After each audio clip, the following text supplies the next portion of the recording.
Добар ден, ученици, и добре дојдовте на часот по ликовно образование за трето деление. Јас сум Сонја Трифуновска, оделенски наставник во Основното училиште Гоце Делчево Тетово. Што ви е потребно за овој час? Треба да подготвите блок за цртање и фломастери. Сега направете пауза на оваа видеолекција, земете ги потребните материјали и ќе продолжиме со часот. За денешниот час ќе учиме за линија. Дали знаете вие што е тоа линија? И како настанува таа? Ќе започнеме од една точка. На неја ќе додаваме други точки, но во иста насока, да видиме што ќе добиеме.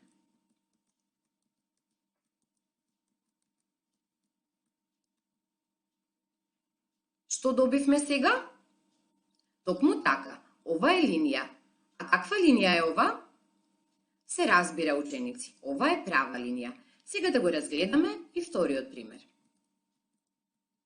Исто така ќе додаваме точки, но овој пат во различна насока. Што добивме? Се разбира, исто така линија. Но каква линија е ова? Така е, ученици, ова е крива линија. И уште да го разгледаме третиот пример. Исто така ќе додаваме точки и ќе го менуваме правецот.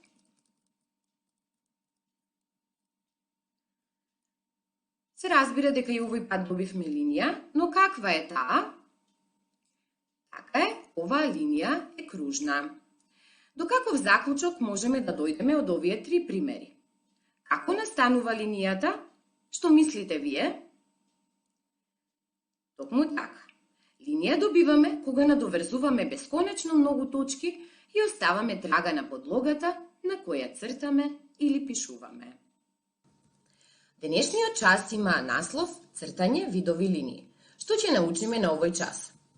На овој час ќе го развиваме чувството за линија, ќе разликуваме и именуваме различни видови на линии, ќе применуваме видови на линии во ликовниот израз, ќе научиме правилно да користиме фломастер како ликовен материјал за цртање, ќе развиваме креативноста во ликовниот израз и ќе ги развиваме хигиенотехничките и работните навики. Каде ја сречаваме линијата? Ајде, разгледајте околу вас и да видиме што гледате. Секако дека гледате различни предмети, објекти. А дали ја гледате линијата во нив? Секако дека да. Сега ние ќе разгледаме неколку примери. Што имаме во првиот пример? Точно така, ова е збор. И е напишан со една печатна и останатите се ракописни букви. Што користиме за да ги пишуваме буквите? Секако користиме линии. Значи, кога пишуваме, ја користиме линијата. Каде се уште ја користиме линијата? Ја користиме во архитектурата. Ја има кај објектите. Исто така, ја има во улиците, дрворедите. Кога ќе погледнеме кон планината, гледаме дека таа дефинирана со линии. Исто така, во народниот вест се користат линиите, но се користат и во науката. Например, за да нацртаме една географска карта, потребни ни се линии, но исто така во музиката, за да напишеме некој нотен текст. Што можеме да заклучиме од тука? Дека линијата ја има насекаде околу нас. Така е. Ова е цртежот на Ема. Ема нацртала плажа, планини, дрвја и сета природа околу неа. Таа користела различни видови на линии. Ајде внимателно, деца, разгледајте го несиниот цртеж и да видиме какви линии препознавте во цртежот на Ема. А потоа ќе ги издвоиме и ќе ги именуваме. Дали ја откривте различни видови на линии? Се разбира дека е така. Ајде да почнеме да ги издвојуваме. Каква е оваа линија? Точно така, ова е права. А каква е ова? Се разбира, ова е крива линија. Каква линија е ова? Тоа е длабната, додека пак за планините Ема користела испакната линија. За цртање на брановите, таа користи секако брановидна линија. Но за да нацрта трева, користела цик-цак линија. Каква е оваа линија според низината дебелина? Дали е тенка или пак дебела? Секако дека е така, ова е дебела линија. Додека ова се разбира тенка. Во оваа линија има прекини во цртањето и за неја ќе кажеме дека се разбира испрекината линија. Каква е оваа линија според незината должина? Дали е таа куса или пак долга? Така е, ученици, ова е куса линија, а додека ова, точно така, ова е долга линија. Да видиме какви видови на линии постојат. Во основа постојат прави линии и криви линии. Но правите линии може да бидат нацртани во различни насоки. Например, кога се тие во насока на површината на водата, ќе кажеме какви се овие линии? Хоризонтални, се разбира. Но тие може да бидат исправени. Какви се сега овие линии? Се разбира, ученици, тие се вертикални. Правите линии може да бидат нацртани во различни коси насоки. И за нив ќе кажеме дека се коси линии, се разбира. Но и кривите линии можат да бидат различни. Например, да бидат со помало или со поголемо свиткување и за овие линии ќе кажеме дека се брановидни, се разбира. Какви се овие линии? И сретнавме и во цртежот на ема. Така, ученици, ова се цикцак линии. Но и овие линии можеме да ги сретнеме како криви и овие ќе кажеме дека се кружни. Но постојат и вдлабнати линии, а за планината ема користеше испакнати линии, но линиите може да бидат нацртани и со користење на различни агли и за нив ќе кажеме дека се аглести линии. Линиите може да бидат со различна широчина. Ајде сега да ги разгледаме примерите од десната страна. Какви линии се користени во првиот цртеж? Што мислите вие? Точно така.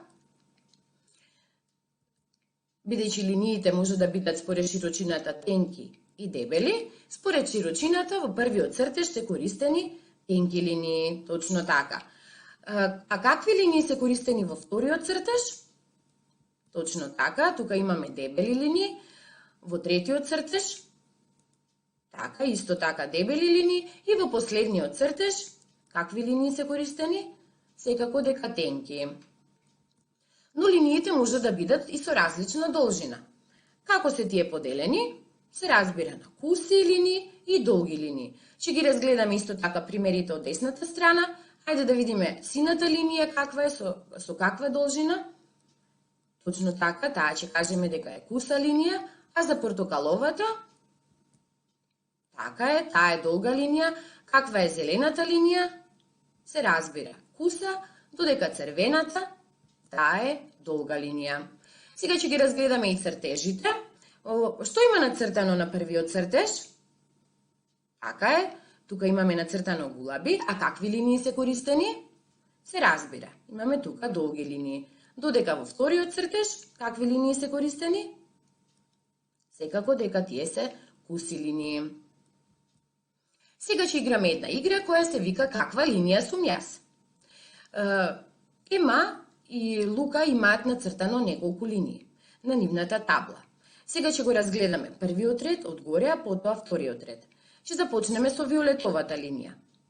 Таа е нацртана под различни агли. Како ќе кажеме како се вика оваа линија? Точно така, таа е аглеста линија. Дали ја препознавате сината линија? Кога ја користиме? Се разбира кога цртаме бранови, за неја ќе кажеме дека е брановидна линија. Каква е црвената линија? Така е, таа е кружна, а жолтата линија која користиме исто така многу во математиката, точно така, ученици, таа е права. Какви се портокаловата и розовата линија според должината? Така е, портокаловата е долга линија, додека розовата е куса. Ајде сега да ги споредиме и кафеавата и зелената линија, какви се тие според широчината. Така е, кафеавата е дебела линија, додека зелената е тенка. Одлично ја завршивте задачата, ученици. Сега ги разгледавме различните видови на линии, но сега ќе ги примениме во ликовниот израз. Денешниот мотив на кој ќе работиме и ќе ги применуваме видовите линии е интересна случка. Сега јас ќе ви раскажам една мала случка, а потоа ќе ја применам во ликовниот израз, односно во цртеж. Слушајте внимателно. Минатиот викенд со семејството решивме да одиме на излет покрај една река. Сонцето ги распосла своите зраци врз ливадата и ги прелеваше речните бранчиња. Меѓу нив здогледав хартиено бродче. Се закотви меѓу камењата. Го зедов и веднаш ја забележав напишаната порака. Сакам да одам на училиште и да бидам среќен како порано. Буквите беа напишани од дете кое што туку научило да ги пишува. Знаев дека сигурно му недостасуваат другарчињата и училиштето, игрите, смејата, дружбите и училишното звонче. Посакав и јас да се исполни оваа детска желба. Сега јас оваа мала случка ќе ја пренесам на цртеж. Пред да започнеме со работа, да се подсетиме на неколку основни работи. На каква треба да биде нашата работна површина? Работната површина секогаш треба да ни биде добро организирана и средена. Пред вас треба да го земете цртежот, односно листот од блокот за цртање и над него некаде да ги поставите фломастерите. Кога ќе ги земате фломастерите, повторно треба да ги враќате за да ви биде повторно средена површината. Телото секогаш треба да ви биде исправено додека цртате. На што уште треба да внимавате? Кога цртаме со фломастер, знаеме дека може да го користиме за пишување, за сликање и за цртање. Денес ќе го користиме само за цртање.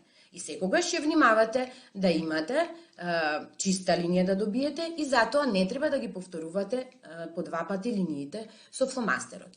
Хајде да започнеме со цртежот.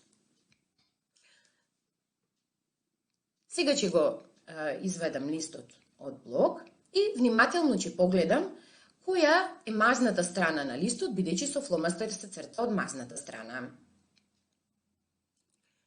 Сега ќе започнам со цртање на реката и земам син фломастер, темно син, и ќе нацртам, ајде да видиме какви линии, ги препознавате ли? Така е, цртам брановидни линии за да ја добијам површината на водата, односно на реката. Значи, внимавам, тие да бидат чисти линии, не ги повторувам линиите. Сега ќе земам и светлосин фломастер за да се добие поинтересен ефект. Исто така цртам брановидни линии. За сонцето користам жолт фломастер. Какви линии цртам? Се разбира дека една кружна линија, а за сончевите зраци прави линии. За дрвото се користат различни линии, долги, куси линии, но тие се сите криви. Какви линии користам за да ги нацртам листовите на дрвото? Се разбира исто така криви линии. Сега ја цртам тревата. Какви линии користам за цртање на тревата? Така е, се користат прави линии со коса насока, па и хоризонтални или вертикални може да се користат. Исто така, за стебленцето на кога ги цртам цвечињата, користам права линија, додека за листовите криви линии. Сега ги цртам камењата, тие се цртаат со кружна линија и користам сив фломастер. И сега хартиеното бродче, со какви линии тоа? Се разбира дека со аглести линии. Цвечињата исто така се цртаат со кружни линии, бидејќи имаат како кружна форма. И тука завршив со цртежот. Ајде сега да видиме какви линии искористив за да го нацртам овој цртеж. Значи имаме брановидни линии, имаме исто така прави линии, кружни линии, долги, куси линии, аглести линии и така натаму. Значи користев најразлични видови на линии. Сега вие ќе направите пауза на оваа видеолекција, ќе го земете листот од блок, фломастерите и ќе започнете со работа. Но на кој начин? Прво ќе се сетите на некоја интересна случка што сте ја доживеале и ќе ја пренесете на цртеж. При тоа ќе внимавате да користите различни видови на линии. Откако ќе го нацртате вашиот цртеж, ќе го покажете на вашите најблиски во семејството и ќе им кажете какви се линии користевте за да го нацртате. Може потоа да го истакнете во вашата детска соба на видно место и така ќе научите за видовите на линии. Сега да видиме што научивме на овој час. На овој час воочивме дека линијата е присутна на секаде околу нас. Разликувавме и менувавме различни видови на линии. Применувавме различни видови на линии во ликовната творба. Научивме правилно да користиме фломастер како ликовен материјал за цртање, ја развивавме креативноста во ликовниот израз и ги развивавме хигиенотехничките и работните навики. А сега насоки за понатамошно учење. Разгледувајте ги објектите што ве обкружуваат и откривајте ги различните видови на линии околу вас. Ќе се изненадите колку многу различни линии ќе откриете. И на следниот линк повторете за видовите на линии и забавувајте се преку играта меморија. Да учиме преку игра. До гледање, ученици. Се надевам дека уживавте во овој час. Се гледаме во следниот.